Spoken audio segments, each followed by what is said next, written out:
Hey everyone, I am Shruti and आज हम लोग class 12th accounts redemption of debentures unit का ही कंटिन्यू करेंगे। सिंकिंग फंड मेथड के 2-3 प्रैक्टिकल क्वेश्चंस हम लोग डिस्कस कर लेंगे ताकि हमारे कॉन्सेप्ट्स में और क्लैरिटी आ जाए। तो देखिए, पहला क्वेश्चन हम लोग चलते हैं। कंपनी के पास देखो 60,000 डिबेंचर आउटस्टैंडिंग थे। जो हमने पिछले क्वेश्चन किए वो हम बिल्कुल स्टार्टिंग से करते आते थे, जिसमें क्या होता था शुरू से आप कर रहे थे। बट इसमें क्या है, पहले से ही डिबेंचर इशू हो रखे हैं और इस टाइम पे बैलेंस 60,000 रुपये है 1 अप्रैल 2014 को, और इसी डेट को डिबेंचर रिडम्पशन फंड का बैलेंस भी 50,000 रुपीज़ है, represented by 59,000 3% loan of government of India. देखो इसका क्या मतलब हुआ कि सिंकिंग फंड में आपका पैसा कितना पड़ा है 50,000। आपने सेम अमाउंट इन्वेस्ट भी की होगी, लेकिन उस इन्वेस्टमेंट की फेस वैल्यू दिस 59,000, ये आपको क्या मेंशन है, ये आपको मेंशन है फेस वैल्यू कि 59,000 आपकी फेस वैल्यू है और उस पे आपको हर साल 3% पर एनम के हिसाब से इंटरेस्ट मिलता है। हर साल जो हम एनुअल इंस्टॉलमेंट ऐड करते हैं वो कितने रुपए की है, 8230 की। एंड 31 मार्च 2015 को देखो, अब आपका ये वाला ईयर शुरू हो रहा है 1 अप्रैल 2014 और 15 को ही हमारे डिबेंचर रिडीम हो रहे हैं। तो बेसिकली आपको सिर्फ 1 साल का अकाउंट बनाना है। उस डेट को बैलेंस बैंक में था इंटरेस्ट मिलने के बाद 15,640 का, और इन्वेस्टमेंट बेच दी गई 83% नेट पे। अब इन्वेस्टमेंट जो बेची वो किस पे हम कैलकुलेट करेंगे, फेस वैल्यू पे कैलकुलेट करेंगे। ठीक है, 59,000 का 83% हम लोग निकालेंगे। तो सिंपल देखिए, वही 4 अकाउंट मेनली बनेंगे, debenture account, sinking fund account, sinking fund investment account and bank account.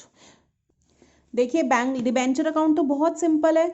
1 अप्रैल 2014 को बैलेंस बीडी था 60,000 रुपीज़ और हमने 31 मार्च 2015 को डिबेंचर होल्डर को पेमेंट कर दी 60,000 रुपये की। बीडी क्रेडिट में क्यों आया, क्योंकि डिबेंचर्स का कौन सा बैलेंस होता है, डिबेंचर्स का होता है क्रेडिट बैलेंस। ठीक है, नेक्स्ट अकाउंट हम लोग बनाएंगे डिबेंचर रिडम्पशन फंड अकाउंट का। तो सबसे पहले 1 अप्रैल 2014 को हमारा BD as per the question 50,000 था। ठीक है, हमने 50,000 लिख दिया। नेक्स्ट हम किसकी एंट्री करते हैं, हम एंट्री करते हैं इंटरेस्ट की और हमारी ईयरली इंस्टॉलमेंट की। तो हम अगली एंट्री करेंगे इंटरेस्ट की, जो कि हमारा ईयर एंड पे मिलता है हमें। तो 2014 1 अप्रैल को हमने बीडी लिखा, फिर 31 मार्च 2015 को हम इंटरेस्ट की एंट्री करेंगे bye interest on debenture redemption fund. कितना कैलकुलेट होगा, देखो आपका 59,000 फेस वैल्यू थी, उस पे 3% हमारा इंटरेस्ट कैलकुलेट हो जाएगा, जो कि हमारा आएगा 1770 रुपये का। और हम एनुअल इंस्टॉलमेंट ऐड करेंगे by surplus of statement of P&L 8230। ठीक है, ये 3 आइटम समझ में आई। अब हम साथ की साथ ही कौन सा अकाउंट बनाएंगे, सिंकिंग फंड या debenture redemption fund investment account. देखो, debenture redemption fund investment account में 1 अप्रैल 2014 को बीडी हुआ हमारा। बीडी हमारा कितना आएगा, हमारा बीडी आ जाएगा 50,000 रुपीज़ का बीडी आएगा, और हम ब्रैकेट में लिख देंगे कि हमारी फेस वैल्यू कितनी है 59,000। फिर हमारा ईयर एंड पे हम इन्वेस्टमेंट बेचेंगे तो हमारा क्या आएगा बाय बैंक। हम 83% वो क्वेश्चन में ही कह रहा है, तो हम 59,000 का 83% कैलकुलेट कर लेंगे, जो आएगा 48,970। अब देखो, आपने पैसा लगाया कितना था, टोटल 50,000, आपको मिले हैं केवल 48,000। तो रिमेनिंग आपका क्या हो गया है, लॉस, जो कि ट्रांसफर होगा डिबेंचर रिडम्पशन फंड में, बैलेंसिंग फिगर दैट इज 1030, और हमारा ये अकाउंट क्लोज हो जाएगा 50,000 टोटल लिख के। ठीक है, अब देखो, अगर आपने पिछले लेक्चर्स देखे हुए हैं तो लॉस की एंट्री 2 बार होती है। एक बार यहाँ हो गई डिबेंचर रिडम्पशन फंड के नाम से, और ऊपर ये डिबेंचर रिडम्पशन फंड में डेबिट साइड में आ जाएगा। देखो, यहाँ क्रेडिट में है, यहाँ डेबिट में आ जाएगा। टू डिबेंचर रिडम्पशन फंड 1,1030, और बैलेंसिंग फिगर जीआर में चला जाएगा। This is your balancing figure 58,970। अगर लॉस ना होता, प्रॉफिट होता, तो प्रॉफिट पहले यहाँ पे डेबिट में आता, यहाँ से फंड के क्रेडिट में जाता, फिर वो कैपिटल रिजर्व में जाता और हम जनरल रिजर्व में फेस वैल्यू लिख देते। बट सिंस हमें लॉस हो गया है तो वो भी सिंकिंग फंड से ही पूरा होगा ना, तो हम यहाँ पे क्या लिख देंगे, to general reserve balancing figure. ठीक है, फिर हमारा प्रिपेयर होगा बैंक अकाउंट। बीडी हमें क्वेश्चन में मेंशन है 15,640। इंटरेस्ट की एंट्री हम लोग नहीं करेंगे क्योंकि ये अमाउंट हमारा आफ्टर इंटरेस्ट है। तो हम क्या करेंगे, सेल वैल्यू लिख देंगे, कितने में डिबेंचर्स आपके डिबेंचर की इन्वेस्टमेंट सेल हुई, रिडम्पशन वैल्यू 60,000, बैलेंसिंग फिगर हमारा सीडी आ जाएगा 4610। ये बीडी था, ये पैसा आया, ये पैसा गया, सीडी आपका आ गया 4610। बहुत सिंपल क्वेश्चन था, इसलिए मैंने सीधे बुक में से समझा दिया है। फिर भी कोई डाउट हो तो आप लोग कमेंट सेक्शन में कमेंट कर सकते हैं and I will solve that. अगला क्वेश्चन डिस्कस कर लेते हैं। देखो क्वेश्चन क्या कह रहा है, बैलेंसेस थे ए लिमिटेड की बुक्स में 1 अक्टूबर को, राइट। डिबेंचर्स दे रखे हैं, फंड की बैलेंस दे रखा है, इन्वेस्टमेंट का बैलेंस दे रखा है, फेस वैल्यू 5,10,000। तो वही ब्रैकेट में हम लोग लिख देंगे face value. Interest face value पे निकलता है, जितने में बेची है वो फेस वैल्यू पे निकलता है। बाकी हम बीडी तो 4,50,000 ही शो करेंगे क्योंकि फंड का और इन्वेस्टमेंट का बीडी सेम होता है। इंटरेस्ट हर साल 30 सितंबर को मिलता है और 31 मार्च को। तो देखो सॉरी ये sorry I have a sore throat today.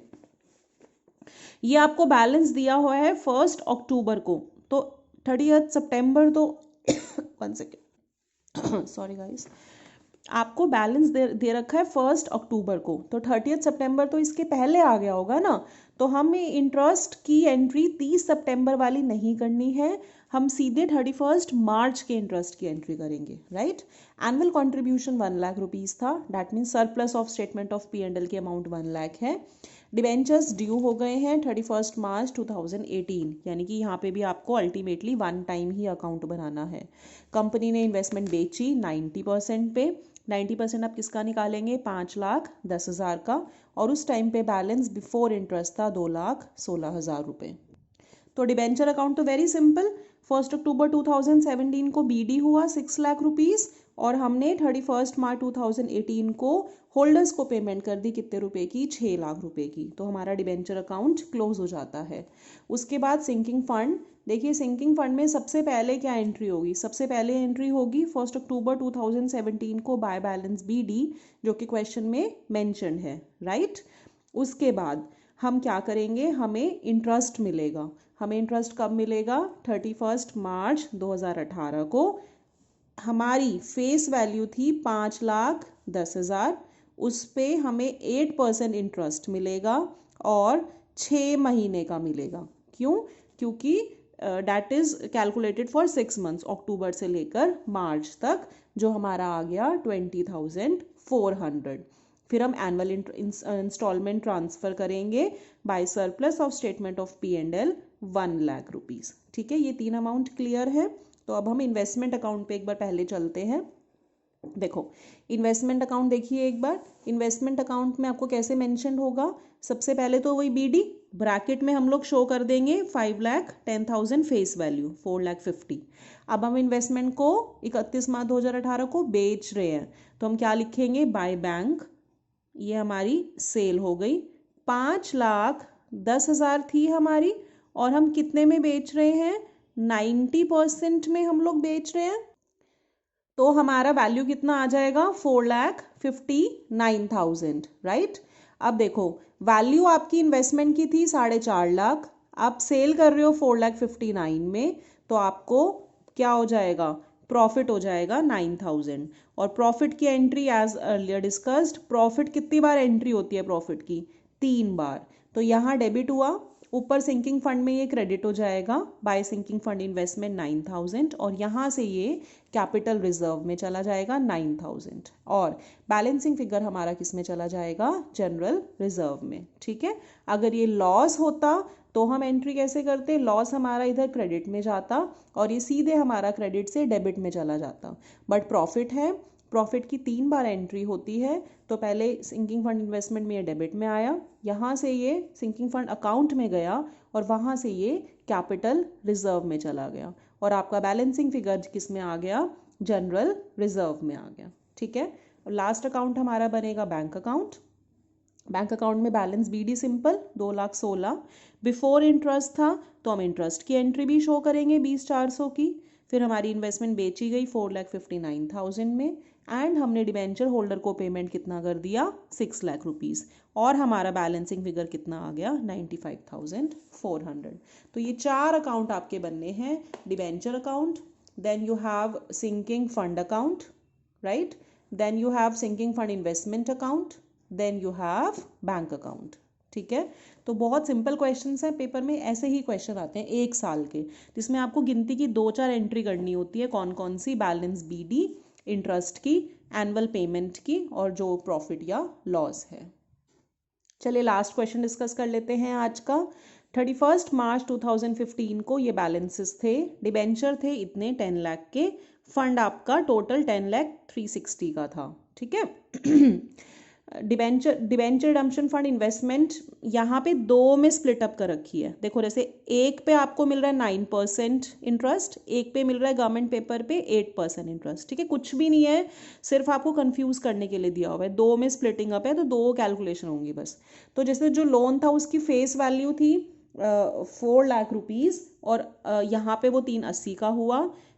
Government paper की फेस वैल्यू थी 7 लाख, और वो टोटल रिकॉर्ड हुआ 6/20/360 के हिसाब से। ठीक है, तो ये टोटल हमारा कितना हो गया, ये टोटल हमारा 10,00,360 हो गया, विच इज इक्वल टू हमारा डिबेंचर रिडम्पशन फंड। इस डेट को इन्वेस्टमेंट कैसे बेची गई, जो लोन है वो पार पे मतलब पूरा 4 लाख रुपए मिले, और government paper 90% of nominal value, government paper आपके 7 लाख रुपीज़ के हैं, तो 90% यानी कि इसकी सेल पे हमें कितना पैसा मिला, 6,30,000 रुपये। ठीक है, डिबेंचर रिडीम किए गए। तो डिबेंचर तो बहुत सिंपल है, डिबेंचर की वही बाय बैलेंस बीडी हुआ और आपको रिडम्पशन कर दी गई 10 लाख रुपए की, राइट। अब एक बार इसमें पहले डिबेंचर रिडम्पशन फंड इन्वेस्टमेंट ही देख लेते हैं सीधे। देखो, बीडी टोटल हुआ आपका 10,00,360 का। हम हर बार फेस वैल्यू लिखते हैं, यहाँ पे 2 में स्प्लिट अप है तो 2 की फेस वैल्यू आ गई। ठीक है, अब आपने कितने में बेचा, लोन तो आपको पार पे तो पूरे 4 लाख, गवर्नमेंट पेपर आपको 90% में सेल किया, तो ये कितना कैलकुलेट किया था हमने, 6,30,000, तो टोटल आपके कितने में बिके, 10,30,000 में। वैल्यू थी 10,360, बिके हैं कितने, 10,30,000 में। तो रिमेनिंग आपको क्या हो गया, प्रॉफिट हो गया, है ना, क्योंकि वैल्यू कम थी, मतलब खरीदे कम में थे, बेचे ज्यादा में है, तो आपको प्रॉफिट हो गया 29,640 का। And as discussed earlier, profit की 3 बार एंट्री होती है, तो फंड में ये एक बार क्रेडिट में जाएगा, फिर कैपिटल रिजर्व के नाम से डेबिट में जाएगा। तो देखो, डिबेंचर रिडम्पशन फंड में सबसे पहले हमने लिखा बीडी 10,360,000। ठीक है, उसके बाद डिबेंचर रिडम्पशन फंड इन्वेस्टमेंट 29,640 आया आपका, राइट, और ये आपका किस नाम से चला गया, क्रेडिट में भी चला गया, किस नाम से, कैपिटल रिजर्व के नाम से। और आपका बैलेंसिंग फिगर कहाँ चला जाएगा, जनरल रिजर्व में। ये कितना आ रहा है, 10,00,360 ही आ रहा है। एंड इस क्वेश्चन में आपको surplus of statement of P&L वाली अमाउंट नहीं दी, तो इसलिए हमने उसको शो भी नहीं किया। अब आप देखोगे तो डिबेंचर रिडम्पशन फंड में हमारा सिंपल क्या हुआ, बीडी आया, और हमारा जितने में इन्वेस्टमेंट बेची उतना वो आया, और हमारा प्रॉफिट ट्रांसफर हो गया। एंड हमारी इंटरेस्ट की एंट्री क्यों नहीं आई, क्योंकि देखो बैलेंस कब है, 31 मार्च 2015 को ही, और सेम डेट को हमने इन्वेस्टमेंट बेच दी, तो सेम डेट को बेच दी, तो इसलिए हमारी अलग से इंटरेस्ट की एंट्री भी नहीं हुई, क्योंकि ये बैलेंसेस जो है सेम डेट को है, तो हम यही एज्यूम कर रहे हैं कि बाकी सब चीज़ें हमारी कैलकुलेट हो गई होंगी, इसलिए हमने अलग से एंट्री नहीं की, राइट। ये हमारा डिबेंचर अकाउंट प्रिपेयर हो गया। देन दिस इज हमारा डिबेंचर रिडम्पशन फंड अकाउंट, ठीक है, एंड दिस इज हमारी debenture redemption fund investment account. Holder account ठीक है, बनाना है तो बना लो, अगर क्वेश्चन कह रहा है तो। जैसे सिंपल हुआ, जब इशू किए थे डिबेंचर, करे होंगे डिबेंचर अकाउंट 10 लाख ड्यू कर रहे हो, मतलब अब डिबेंचर होल्डर, ये जब डिबेंचर की ड्यू है रिडम्पशन, फिर आप पेमेंट कर दोगे तो आप क्या लिखोगे, टू बैंक, जो आपने पेमेंट कर दी 10 लाख रुपीज़ की। ठीक है। तो हम क्या कर रहे हैं, क्योंकि हमारा सेम डेट को मेंशन्ड है सब बैलेंसेस, तो हम ये एज्यूम कर रहे हैं कि जो DRF का बैलेंस है इतना, वो हमारा इंटरेस्ट के बाद आया है। ठीक है, बहुत सिंपल है। इसमें सिंपल आपको बस 2 में स्प्लिटिंग अप है, कुछ नहीं है कंफ्यूज करने के लिए दिया हुआ है, तो 2 बार कैलकुलेशन कर लेंगे बस। फाइनल अमाउंट तो फाइनल कॉलम में तो हम सेम ही लिखेंगे ना। ठीक है, तीनों क्वेश्चंस के टाइप के ही आपके बुक पेपर्स में आते हैं, तो इस टाइप के जो जहाँ पे आपको 1 या 2 साल के अकाउंट्स बनाने हैं, वो वाले क्वेश्चन आपको ज़्यादा प्रैक्टिस करने हैं। राइट, ईजी थे तो मैंने इसलिए बुक में से ही समझा दिए। Okay, thank you so much for watching.